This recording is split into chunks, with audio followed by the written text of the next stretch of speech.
Very few monsters in film and other media are quite as prevalent as zombies, and with good reason. With so many more plausible disasters looming around the corner, such as war, climate change, and financial ruin, zombies offer a gritty escape into a future that, while it may be scary, we know to be fiction. On the one hand, some small part of us is terrified that a zombie apocalypse could be possible. But on the other hand, many of us hope for it. Decades of zombie movies and video games have given preppers and would-be zombie hunters the information to prepare for the inevitable rising of the dead. But how likely is it that we could actually make it out alive? What would it take to survive a zombie apocalypse?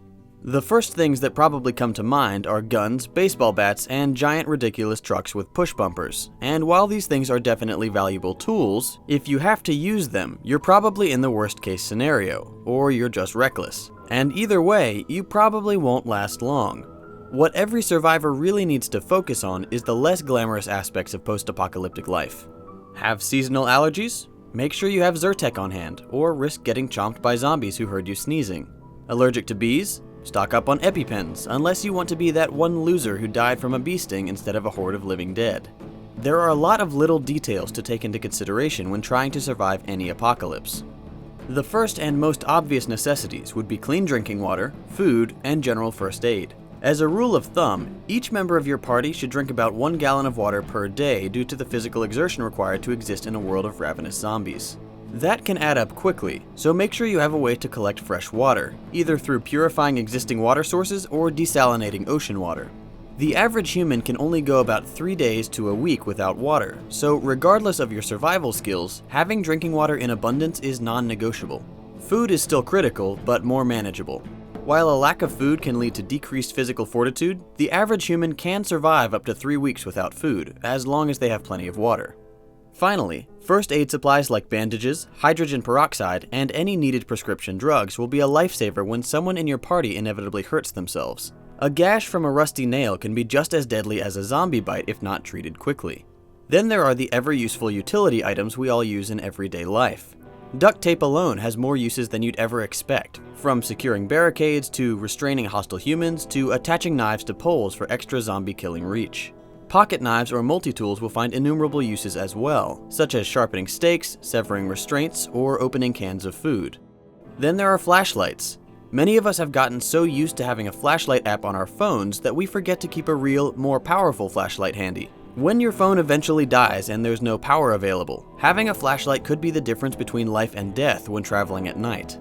As for transportation, while a car or truck might offer decent protection from the zombies outside, the engine noise will also attract their attention and potentially lead them to your hiding spot. Opt for something quieter and more maneuverable, like a bike, or if you're intent on using a car, steal somebody's Tesla. Just be prepared for when power sources stop working. So you've got your supplies and you're on the move, looking for somewhere safe to set up a base of operations. Step 1. Locate a mall. Then, don't go there. Places where large amounts of people can congregate are the perfect breeding ground for zombies. Enclosed areas with large crowds make for easy infection, and with all the people instinctively rushing to malls and grocery stores to stock up on supplies, they're the last place you want to be. Instead, head for more isolated areas. Your first option, and potentially the safest place near the average person, would be a tall highway overpass or bridge. If you could cart enough supplies onto the bridge, building materials, food, maybe even farming implements, soil, and seeds, your party could destroy both ends of the bridge and effectively separate yourselves from the dangers below. The biggest risk here would be running out of supplies, as it would be very difficult to go out and scavenge and get back up. Another option would be a large boat or yacht crewed by people you trust. Most zombie lore suggests that the living dead would be unable to swim due to their ruined motor functions. As long as you were in deep enough water, you'd be completely isolated from zombies and most of humanity as well. The biggest problem with using a modern boat is their need for fuel.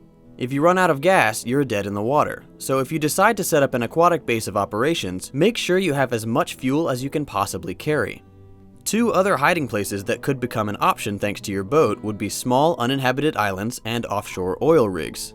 A private island would be ideal for those with enough survival experience to build shelter, rain capture devices, and traps to catch wild animals and any hostile humans who show up looking for a fight. Your party would have plenty of space to spread out depending on the size of the island, and the odds of zombies showing up on your beach are virtually zero. If you can find an uninhabited island far enough from other land and people, you can survive the end of the world in relative comfort. Finally, a deep-sea oil rig is an ideal spot to wait out the zombie apocalypse. You'd be miles from the nearest land, suspended well above the water level, have plenty of existing, near-indestructible metal shelter, and provided you have fishing equipment, you've got an endless supply of food at your fingertips. For those of us who don't fancy the idea of building shelter from scratch on a remote island and value the security of a floating fortress, a deep-sea oil rig is the way to go. Of course, by choosing any of these isolated hiding spots, you limit your ability to gather news and information from the mainland, which means you'll need to make sure you have a radio or some other form of communication with the outside world to know when it's safe to come home, if ever. Could the human race recover from a zombie outbreak? Possibly. With the military and the Center for Disease Control working together, it's hard to imagine a scenario where mindless monsters eradicate the entire human race. But it doesn't hurt to be prepared and make sure you don't become part of the horde. If you enjoyed this video, make sure to subscribe to keep up to date with the latest content, and press that little bell under my channel name to be notified every time I release a new video. You can watch my previous video by clicking here, or if you're really bored, you can watch all my videos by clicking here. Thanks for watching, and I'll see you in the next video.